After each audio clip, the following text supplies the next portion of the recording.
Hi friends, आज आपण मिरची टोमॅटोचा ठेचा तयार करणार आहोत। त्यासाठी लागणारे साहित्य पाहूयात। तर इथे हिरव्या मिरच्या घेतलेल्या आहेत, टोमॅटो घेतलं, भरपूर कोथिंबीर आणि लसणाच्या पाकळ्या घेतल्या।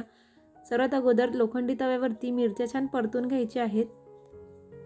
एखादी भाजी आवडीची नसेल किंवा काहीतरी झणझणीत भाकरीसोबत खायचं असेल तर हा ठेचा एकदम परफेक्ट आहे, नक्की ट्राय करा, खूप आवडेल। मिरच्यांना छान असं काळे डाग येईपर्यंत परतून घ्यायचं आहे।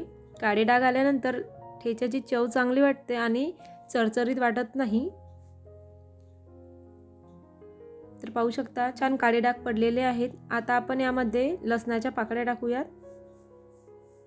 तर इथे 10 ते 12 लसणाच्या पाकळ्या घेतल्या, यांना सुद्धा छान असं परतून घ्यायचं। लसणाच्या पाकळ्या जास्त वापरायच्या आहेत, यामुळे छान टेस्ट येते रेसिपीला।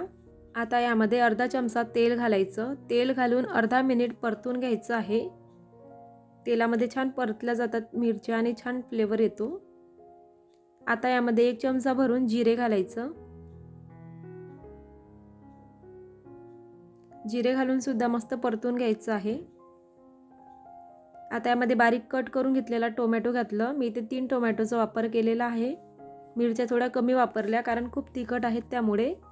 टोमॅटो घातल्यानंतर गॅसची फ्लेम हाय करायची आणि मस्त हाय फ्लेमवरती परतून घ्यायचं।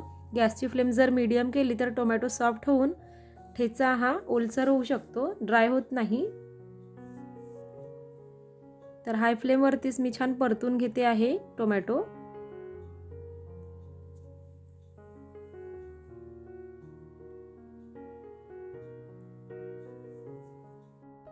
टोमॅटो छान शिजला गेलेला आहे। यावरती चवीनुसार मीठ घालायचं, एकजीव करून घ्यायचं आणि गॅसची फ्लेम बंद करायची।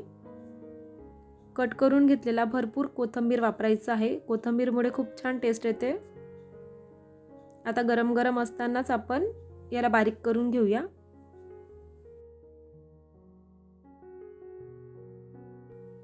तर याला खलबत्त्याच्या सहाय्याने अशा पद्धतीने थोडं क्रश करून घ्यायचं आहे। एकदम बारीक वाटून घ्यायचं नाही, ठेच्याची चव लागणार नाही। थोडं क्रश करून घ्यायचं आहे व्यवस्थित असं।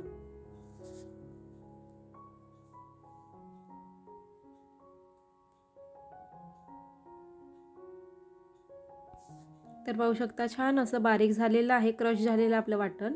आता याला एका प्लेटमध्ये काढून घ्यायचं।